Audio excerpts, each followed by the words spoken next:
Buenos días, hermanos. ¿Cómo están? ¿Están contentos de volver? ¿Quieren quedarse más tiempo? Está linda la pileta. Los aire acondicionados en cada pieza también. Está lindo, está lindo. Estamos muy agradecidos de que nos hayan invitado una vez más y estamos agradecidos por el cariño que nos brindan siempre. Llevamos algunos años conociéndonos y es una bendición poder compartir con ustedes siempre. A lo largo de esta serie vimos que la iglesia no es simplemente un grupo de personas que creemos lo mismo, sino que también es una comunidad formada por el Evangelio y también moldeada por el Evangelio, donde hay relaciones que tienen que ser transformadas por la gracia. Y el Nuevo Testamento, si vemos iglesia por iglesia, no nos presenta una iglesia ideal compuesta por personas sin conflictos, sino una iglesia real, donde el Evangelio gobierna, incluso, y en realidad especialmente cuando surgen tensiones, heridas y pecados. Vimos cómo somos llamados a amarnos, a recibirnos, a estimarnos, a servirnos, a soportarnos, a preocuparnos, a exhortarnos, a edificarnos y a decirnos la verdad en amor. Pero vamos a ir al último punto, que es inevitable si queremos hablar de la vida real en comunidad. ¿Qué hacemos cuando fallamos? ¿Cómo seguimos caminando juntos cuando nos herimos unos a otros? Y acá es donde el Evangelio se vuelve especialmente visible y especialmente ilustrado en nuestras vidas. Hermanos, hay una realidad. Sin perdón no hay iglesia. Es necesario el perdón para que la iglesia subsista. Sin restauración la comunión se quiebra. Sin perseverancia en el perdón la iglesia no llega a reflejar la gloria de Cristo en el tiempo. La idea central de hoy y de la serie en realidad es que la iglesia solamente puede perseverar unida cuando vive del perdón que ha recibido en Cristo y lo extiende con gracia a otros. Y tenemos que tener presente de que no vamos a la iglesia, somos la iglesia. Entonces cada aplicación es directamente aplicable en nuestras vidas de manera individual y específica. No pienses, cuando hablemos hoy, no pienses en que el otro tiene que perdonarte, sino pensá en que vos debes extender perdón y seguir pagando esa deuda de amor que tenés con el otro según el Espíritu Santo en Romanos 13. Le debes amor y ese amor también se puede expresar como perdón. Entonces, recordá, todo lo que hablamos hoy es para que comience por casa, que sea aplicable primero en tu vida y luego en los otros.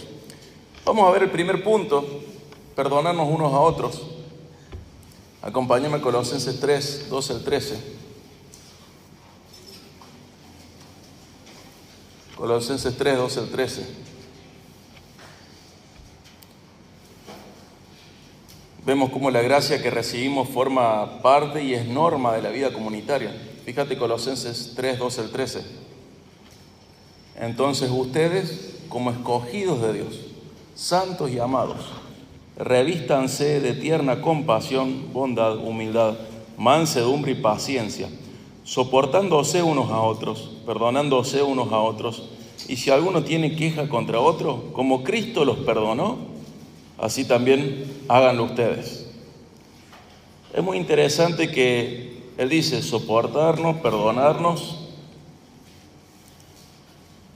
pero fíjate cómo comienza, no comienza con el mandato, sino con la identidad. Dice escogidos de Dios, santos y amados. Siempre la identidad tiene que ir antes del mandamiento.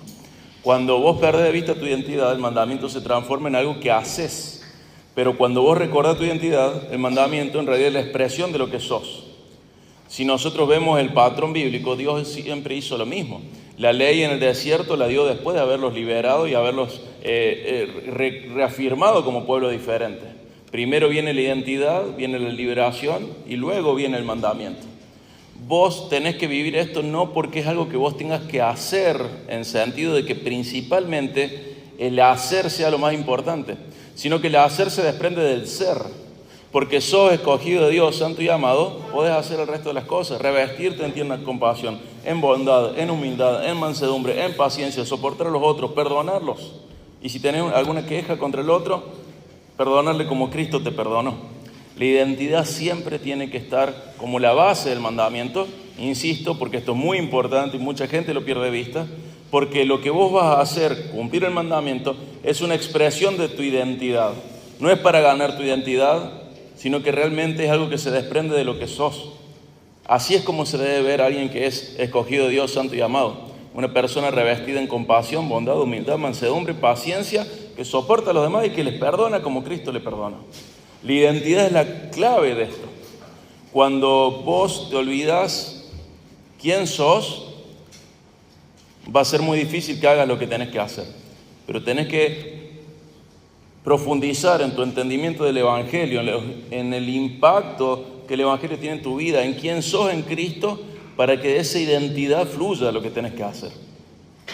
El perdón cristiano no surge del esfuerzo humano ni de que los otros nos ofendan poco. Surge de una identidad transformada por la gracia de Dios. Tenés que recordar quién sos. Y cuando sepas quién sos, lo que tenés que hacer te va a ser llevadero. Es una expresión. Hay muchas películas de Disney que tienen un argumento parecido, ¿no? El patito feo. Eso es una soncera. En Cristo es real. Primero comienza por quién sos. Recordá quién sos. Porque cuando vos contemplas cuánto te ha perdonado el Señor, perdonar a los demás se te hace fácil. Cuando vos olvidás cuánto te ha perdonado el Señor, perdonar a los demás se transforma en una actitud y una actividad sumamente pesada. Sos un perdonado del Señor. Sos un escogido a pesar de vos. Sos santo y amado en Cristo. Entonces, cuando vos estás recordando tu identidad de lo que sos, hacer va a ser más fácil. Y fíjate que asume algo muy realista. Va a haber quejas, va a haber ofensas, va a haber heridas. Dice, sopórtense, perdónense. Y si alguno tiene queja como si algo no fuese a pasar, sí va a pasar, vas a tener queja contra el otro. Y el problema no es si eso ocurre o no, no es un misterio. No hay que ser un profeta o un adivino para saber, en la iglesia va a haber quejas, ofensas y heridas, va a haber pecado en la iglesia. Eso no es la gran cosa, saber eso. El punto es cómo respondemos cuando eso ocurre. Y si respondemos desde nuestra identidad en Cristo, vamos a responder bien. Y Pablo es claro, de nuevo, el estándar del perdón no es nuestra capacidad emocional. ¿Cuánto soy capaz de perdonar al otro? ¿El estándar cuál es? Lo que termina ahí en el texto, como Cristo te perdonó. El estándar es Cristo mismo. El estándar, la norma, el patrón, el modelo, el ejemplo, la medida de tu perdón es Cristo. Cuando vos perdés de vista eso, olvídate, no vas a perdonar a nadie. Vas a perdonar solo si te incomodan un poquito, si te dicen algo, algunos temas vas a perdonar. Algunos puntos de tu ofensa vas a perdonar. Pero cuando comprendes que el estándar es Cristo, te quedas sin palabras. El estándar es Cristo. Entonces el perdón en una iglesia sana, en una iglesia bíblica, fluye de estar contemplando Cristo y su obra a favor tuyo. Él te perdonó a pesar de lo que eras, te perdonó sin que vos tengas una conciencia real del tamaño, la magnitud, la profundidad y la gravedad de tus pecados. Te perdonó de manera eterna, constante. Gracias. Te perdonó de verdad. Él te perdonó. Perdonar no es minimizar el pecado, tampoco es negar el dolor que produce la ofensa. Perdonar es renunciar al derecho de justicia retributiva. Dejarlo en todo caso a Dios. Pero no solo eso, sino también dejar en Dios la restauración de nuestro corazón. No tener expectativa de que nuestra restauración va a venir porque el otro se arrepienta y me pida perdón. Tener esa expectativa en Dios. Dios me va a restaurar a pesar de que el otro me haya ofendido y no me haya pedido perdón, incluso que no esté arrepentido.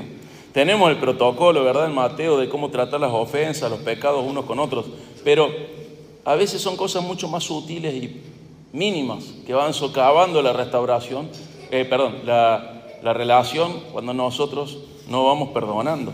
Habla con tu hermano, pero sabemos que a veces somos tan cabezas duras que incluso cuando hablan con nosotros seguimos ofendiendo de la misma manera. ¿O no nos pasa eso? A veces somos ofendedores crónicos y aunque nos digan que algo les molesta, nuestra personalidad está ahí a flor a cada rato y ofendemos y otros te perdonan. Háblale, pero no tengas expectativas de perfección. Yo sería medio infantil o maduro si tengo expectativas de perfección en los demás. ¿Qué opinan ustedes? ¿Es un rasgo de madurez tener expectativas de perfección en los demás? Es un rasgo de infantilidad. Soy muy infantil si mis expectativas son la perfección del otro. Y además hay una nota de orgullo ahí.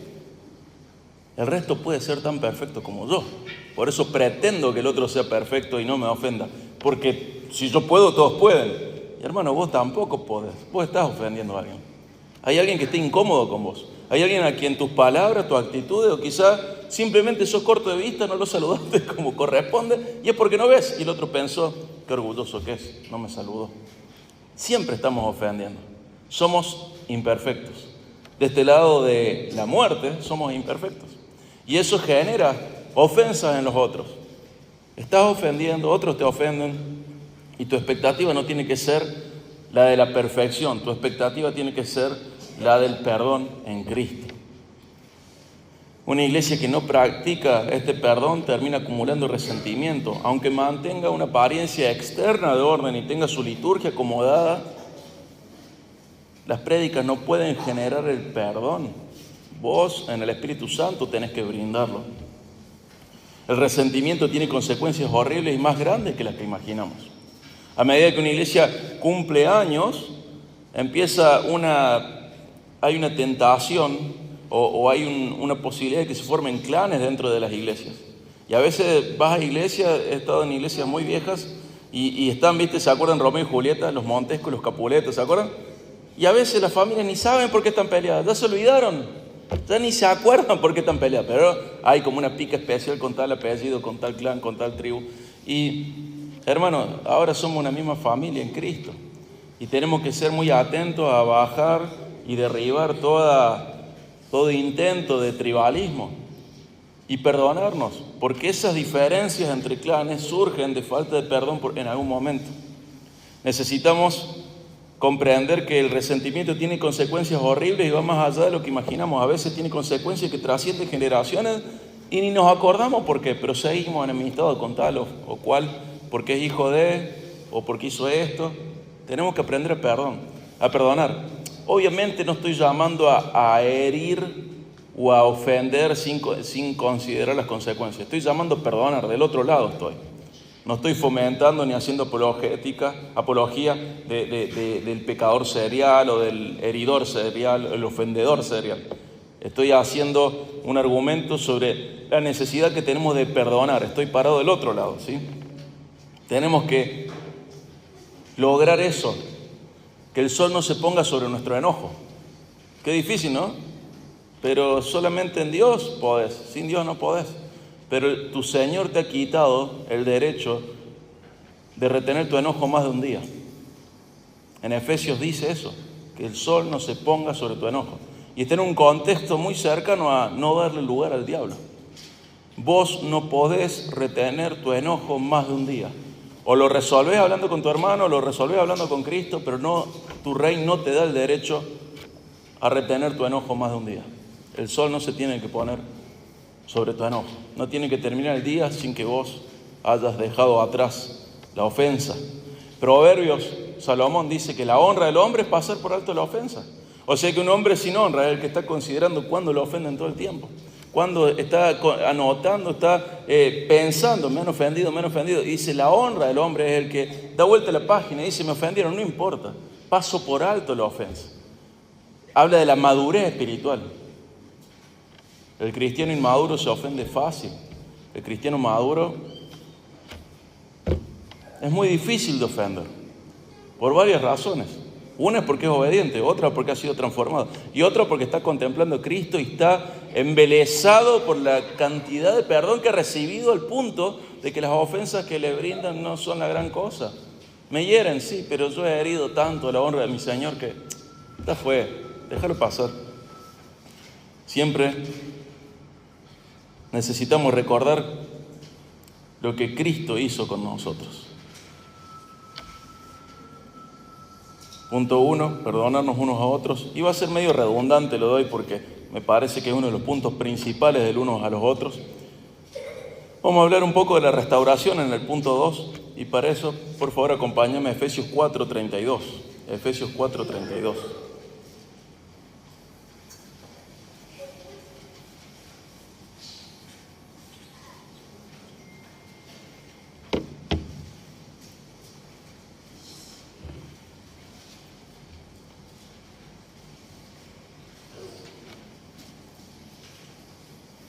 Y quiero que recuerdes la importancia de considerar los mandamientos positivos, no solo los negativos. No robar, no matar, está bien, pero hay muchos mandamientos que son positivos. Hagan esto. Y acá Efesios 4:32 comienza así: sean más bien amables unos con otros, misericordiosos, perdonándose unos a otros, así como también Dios los perdonó en Cristo. Fíjate la misma idea, de nuevo lo mismo. ¿Por qué crees que le escribe perdónense a los colosenses, perdónense a los efesios? El escritor de Hebreos va a hablar de lo mismo. Una y otra vez las iglesias reciben esta instrucción: perdónense. Eso significa que hay ofensas dentro de la iglesia. Significa que hay una necesidad de la iglesia de perdonar porque ha sido ofendida. Porque adentro de la iglesia hay personas que te ofenden, te lastiman. Y es interesante que aquel perdonarse esté unido a ser amable, a ser misericordioso. Porque el perdón bíblico no tiene como objetivo seguir adelante solamente. No es solamente pasar de lado, pasar la vuelta de hoja, seguir adelante, como decía recién. Es eso y más. Tenemos que ir hacia la restauración. Y vos me decís, pero ¿cómo puede ser? Sí, mira, Dios no te perdonó solamente para absolverte de tus culpas, sino para reconciliarte con Él. Esto es increíble. Porque Dios podría haber dicho, bueno, ¿sabes qué? Toda la lista de tus pecados los echo al fondo del mar y se acabó ahí. Y Él hizo eso, pero no se acabó ahí. Además te reconcilió con Él y te dio un lugar en su casa para siempre. Te hizo parte de su familia. Restauró, te reconcilió con Él. Esto es increíble.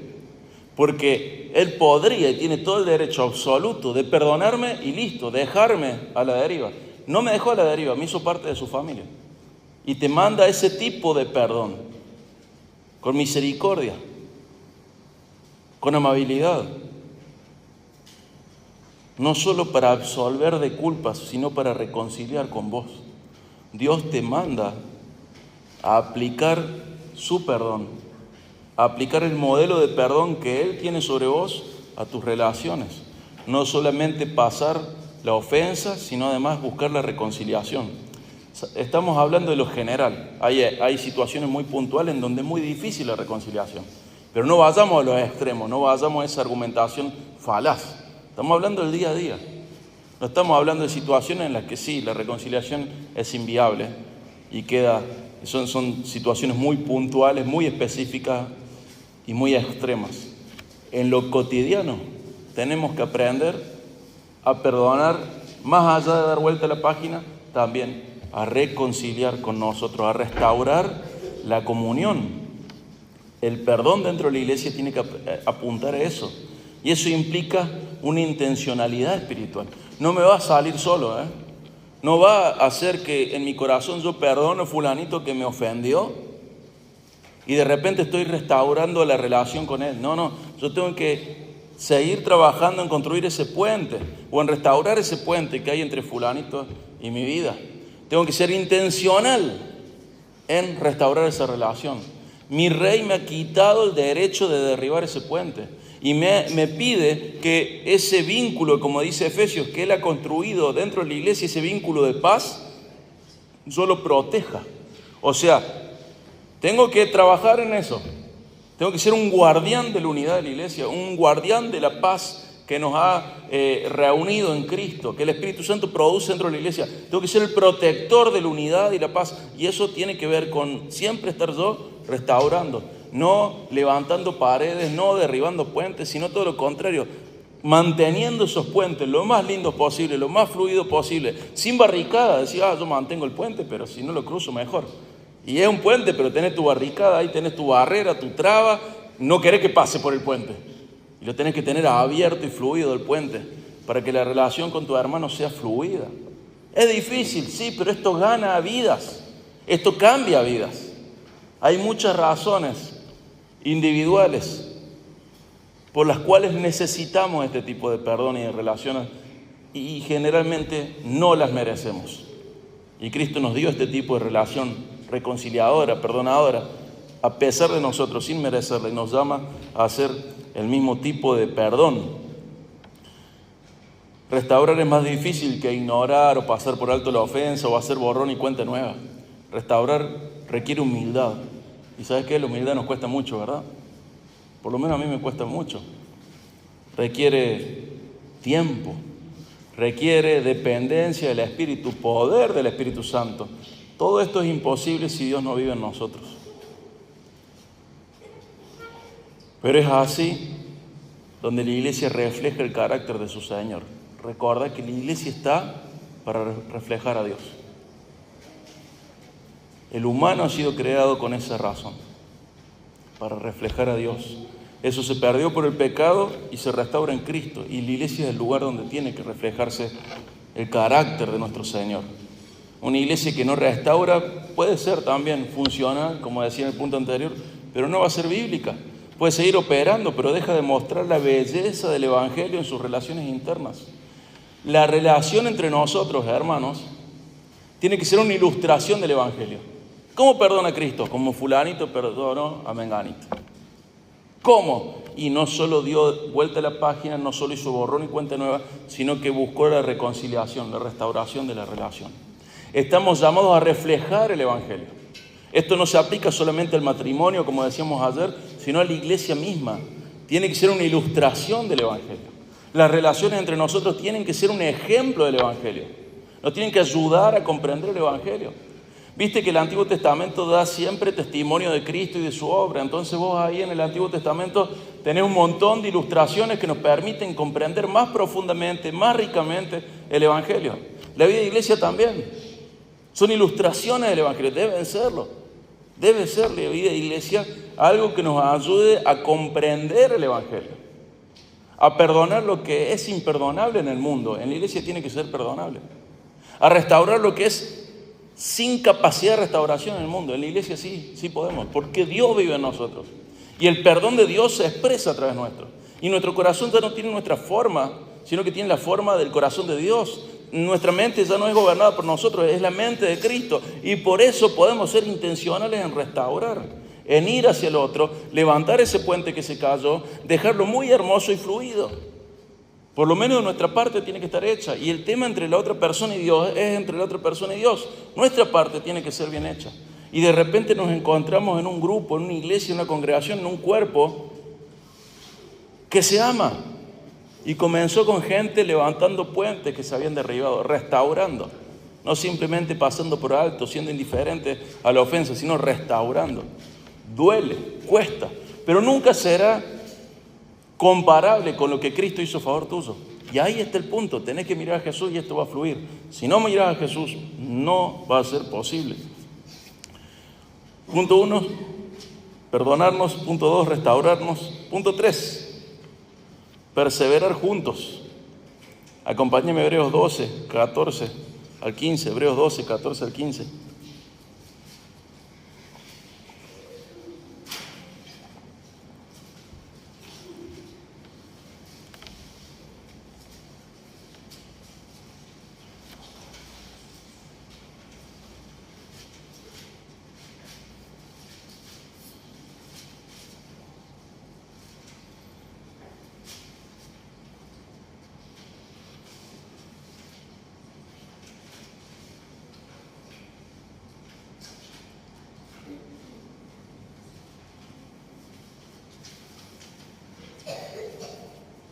Hebreos 12, 14 al 15.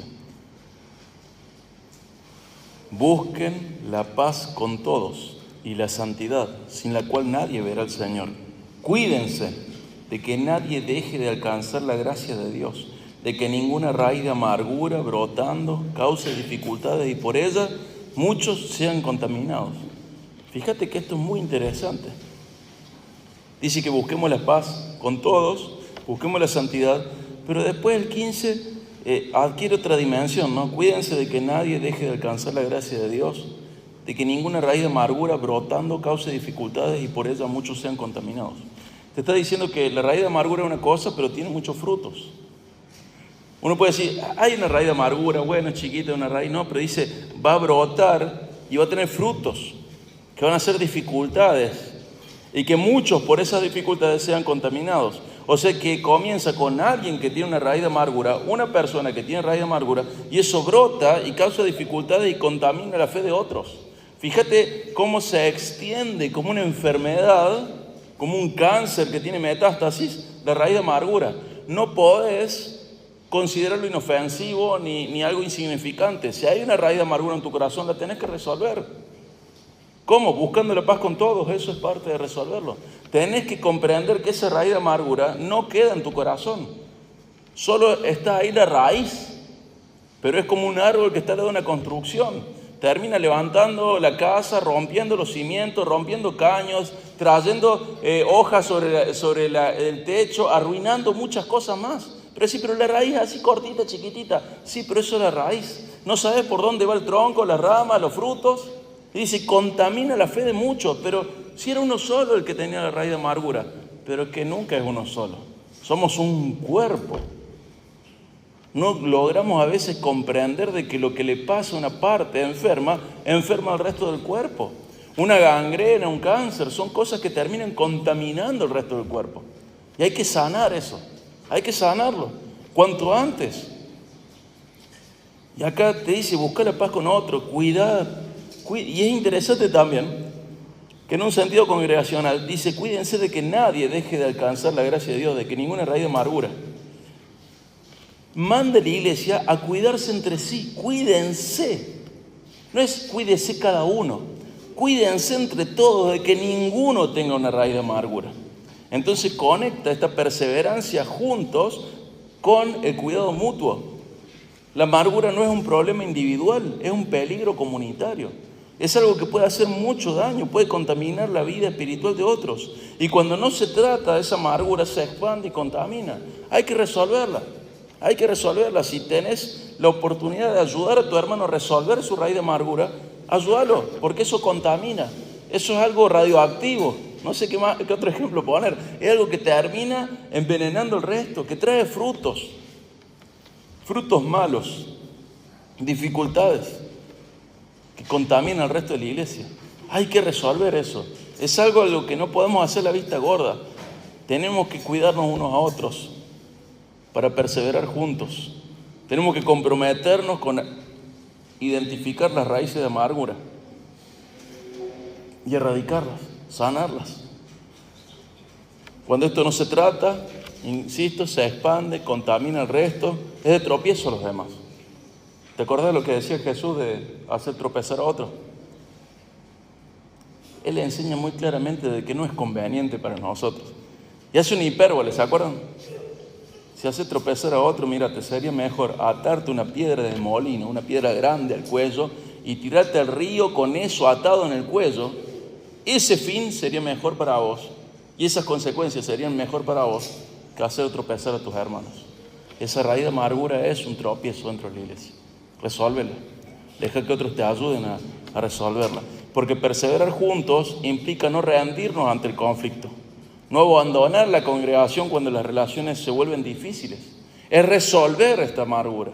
La madurez espiritual no se mide por cuán rápido nos vamos en la iglesia, sino por cuán fielmente caminamos en obediencia al Evangelio, cuidando a otros y resolviendo raíces de amargura. Ahí hay madurez. Para perseverar juntos tenemos que cuidarnos unos a otros, identificando las raíces de amargura y resolviéndolas. Vamos al punto 4. Acompáñame a Mateo 18, 21 al 22.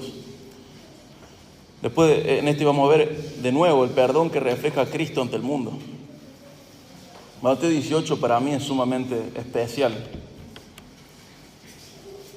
Le dedico una prédica a la parábola que sigue, a los pasajes que vamos a leer. Mateo 18 habla de no hacer tropezar a los otros, de cuidar a los otros, y termina cerrando Jesús con el énfasis en el perdón de otros. Y en medio de todo esto va a pasar lo que dice Mateo 18, 21 al 22.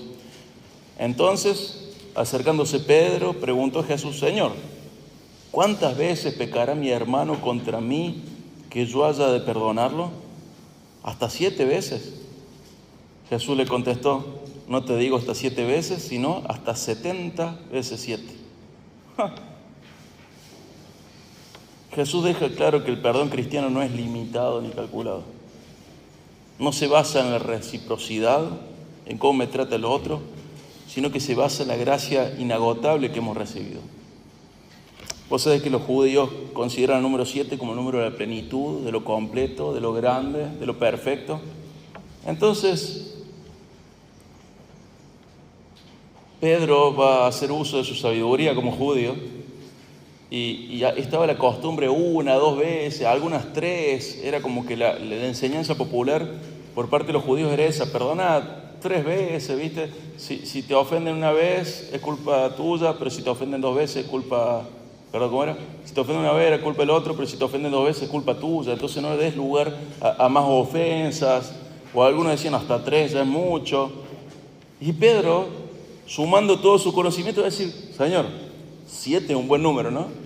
¿Qué te parece si establecemos esta regla? Perdonemos 7 veces y bueno, 1, 2, 3, 4, 5, 6, y a la séptima la dejo pasar y la octava ya le meto un sopapo.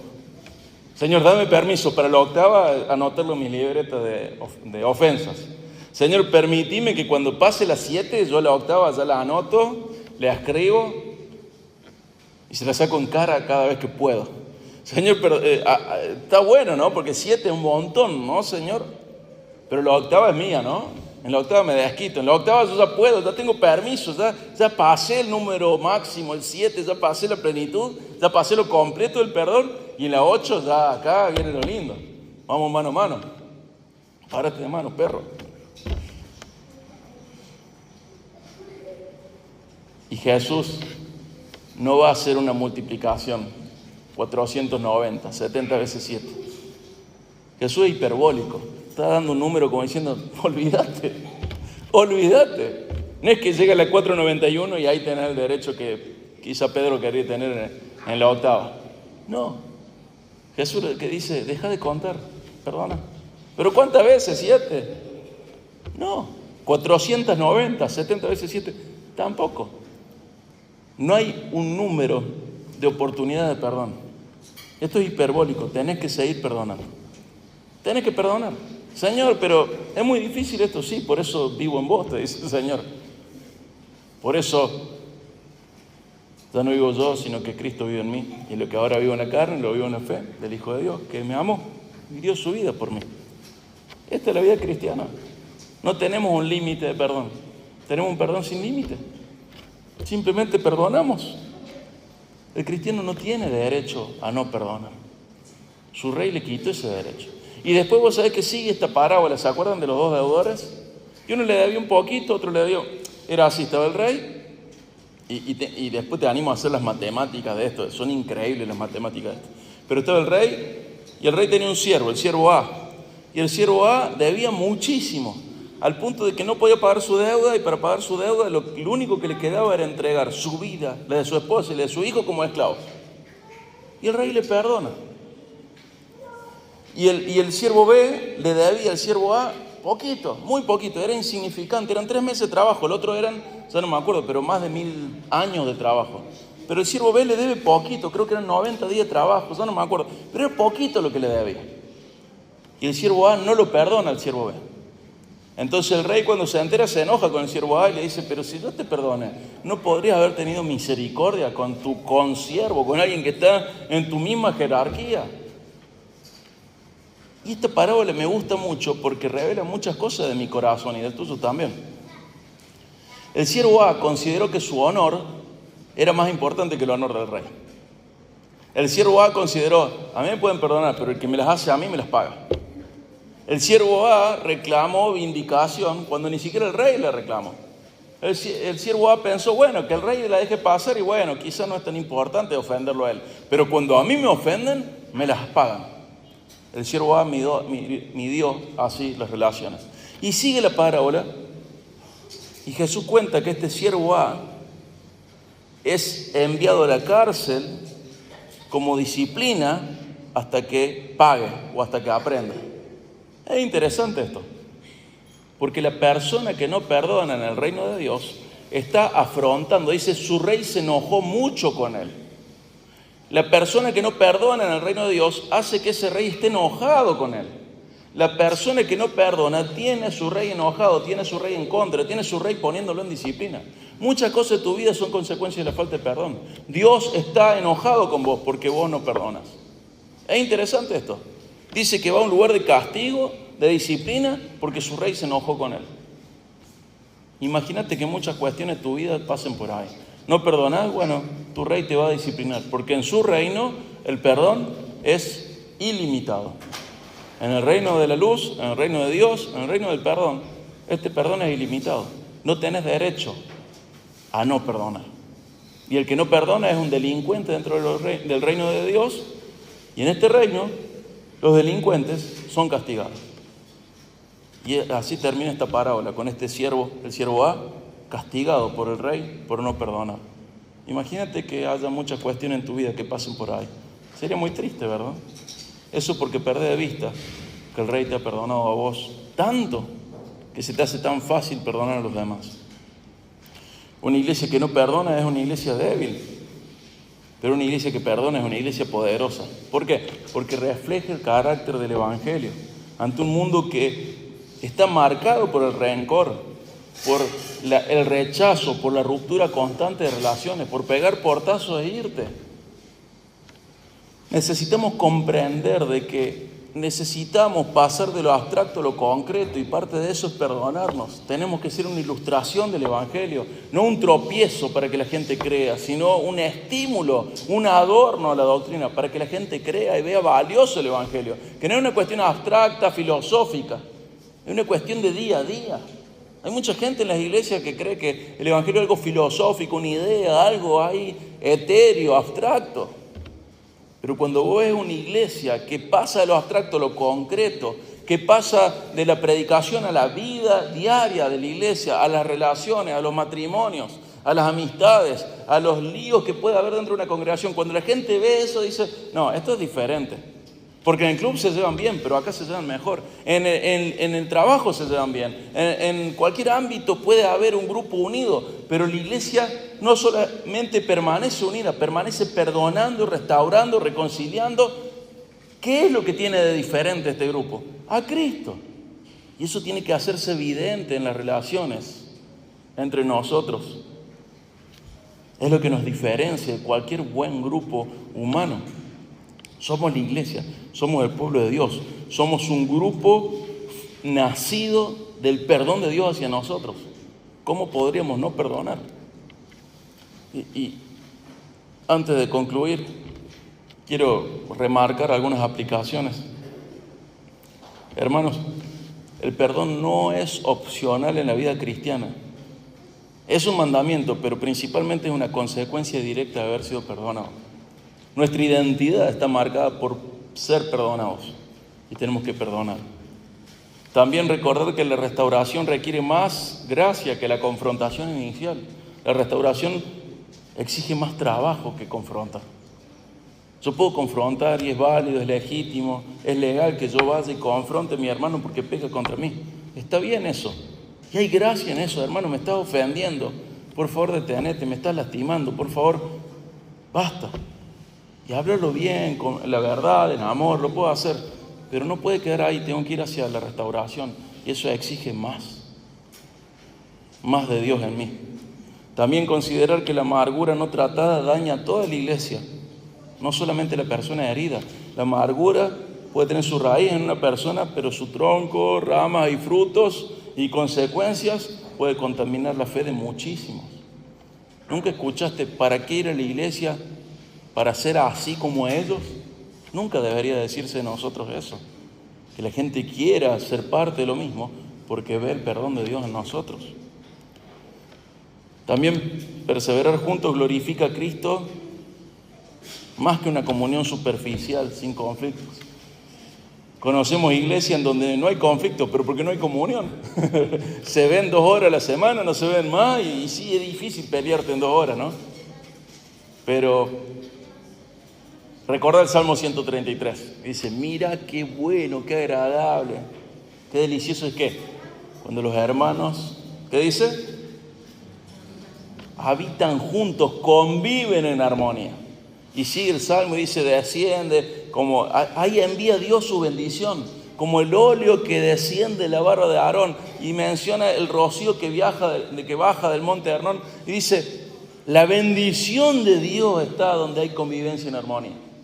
¡Qué increíble! Si no tenemos convivencia en armonía, sea porque no tenemos convivencia o porque nuestra convivencia es en armonía, no hay ese descenso de bendición especial que maravillaba al salmista del Salmo 133, que dice, miren qué hermoso, qué agradable, qué disfrutable que es cuando los hermanos habitan juntos en armonía. Ahí desciende, ahí envía Dios su bendición. Tenés que tener comunión en armonía. La comunión superficial, sin conflictos, es fácil.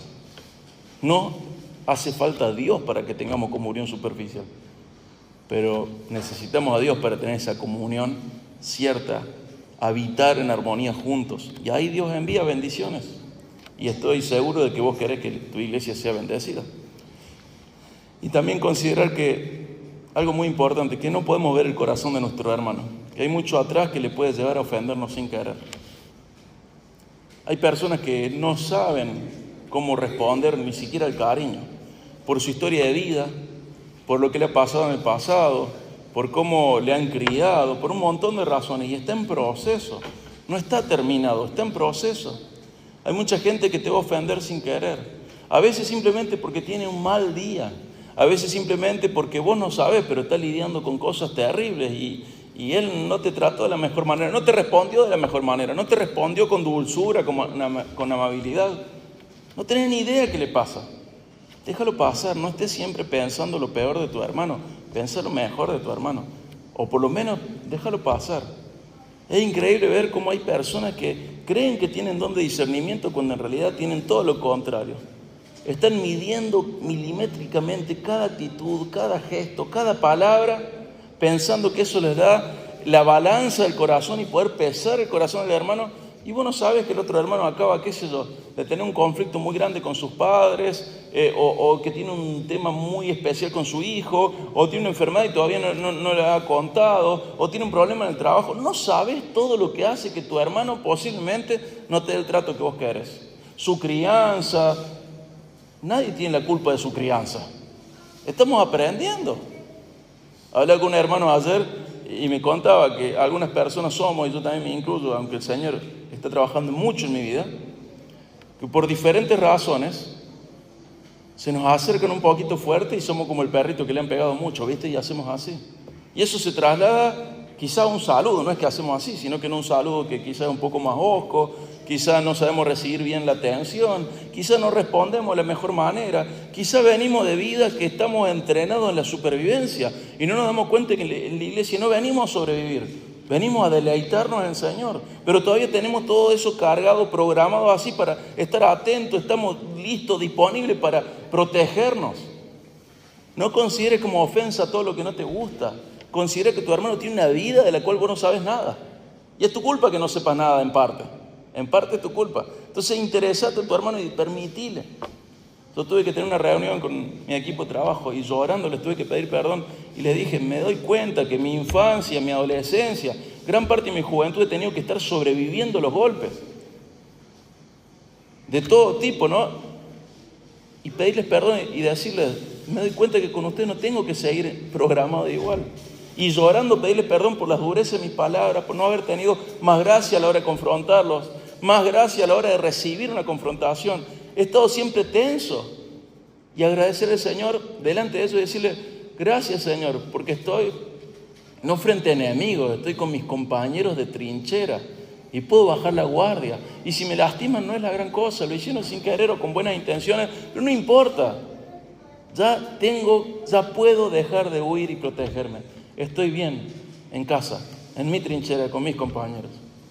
Y tenemos que hacer esos procesos y revisar por qué respondemos mal. Lo tenemos que hacer, pero a la par vos tenés que considerar que hay otras personas que no saben todavía cómo responder. Y a veces te van a tratar mal, pero no es porque tengan algo contra vos. No tengas expectativas de perfección. Considera que hay cosas que no sabes, simplemente eso. Considera que hay cosas que no sabes de la vida del otro. Amale, no sabes de dónde viene. No sabes por qué está así. No sabes por qué está así alterado. E incluso considera capaz que no te saluda en la calle y es como yo, que sin los lentes después del metro no vemos nada. Considera que hay muchas razones, infinitas razones para que tu hermano no te dé el trato que vos deseas. Y perdónale, tenele misericordia, paciencia, gracia. ¿Qué es la gracia? el trato que no merecemos, pero no solo eso, el trato contrario a lo que merecemos. Derrama gracia sobre las otras vidas. Sos llamado a hacer eso. Y hermanos, concluyendo, quiero leer algunas cosas, o recordar algunas cosas.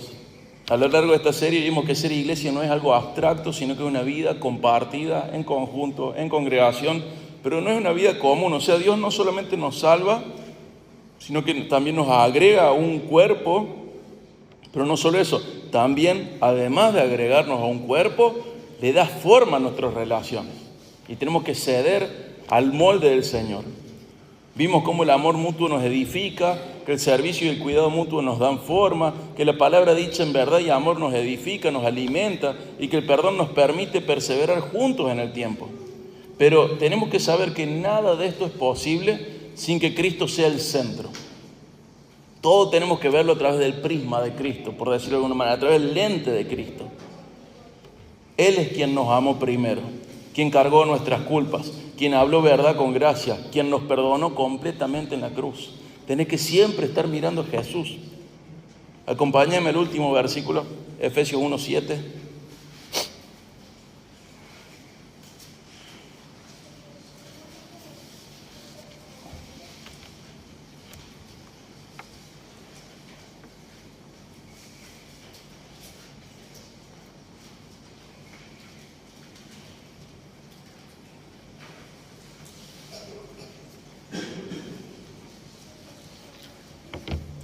En Él tenemos redención mediante su sangre, el perdón de nuestros pecados según las riquezas de su gracia. ¿Qué te parece? Tener redención mediante su sangre. Tu redención costó. El perdón de nuestros pecados según la riqueza de su gracia. Si estás en Cristo, cierro llamándote a vivir intencionalmente estos unos a otros, no como ideales inalcanzables, sino como expresiones concretas de la vida nueva que Dios ya ha puesto en nosotros. Tenés redención mediante su sangre. Tenés una vida nueva, fuiste comprado para Dios. Tenés perdón de tus pecados según las riquezas de su gracia. Tenés que vivir expresando eso. Agradecido por eso, motivado por eso, transformado por eso y brindando eso, perdón y reconciliación. Y si aún no confiaste en Jesús, de nuevo te invito a ir a Jesús, recibir su perdón y ser incorporado a un pueblo que es diferente a cualquier otro pueblo. Es una nueva humanidad, una humanidad con la mente de Cristo, un pueblo redimido por gracia. Hermanos, la iglesia no es perfecta, pero es el lugar donde Dios muestra de manera visible y perseverante el poder transformador del Evangelio. Dios muestra su poder en las relaciones dentro de la iglesia. No es perfecta, pero es el escenario donde Dios muestra el poder transformador del Evangelio. Y vivir los unos a los otros, esa serie de mandamientos es parte esencial de ese testimonio que tenemos que darnos entre nosotros y darle al mundo. Somos personas diferentes, hemos sido transformados por Cristo. Amén. Padre, agradezco por mis hermanos. Te ruego, Señor, que les sostengas fieles, firmes hasta el final. Ruego, Señor, que puedan seguir dándonos el ejemplo y la ilustración del Evangelio que habita en ellos. Que esto se profundice, se enriquezca, se fortalezca. Padre, ruego por su vida.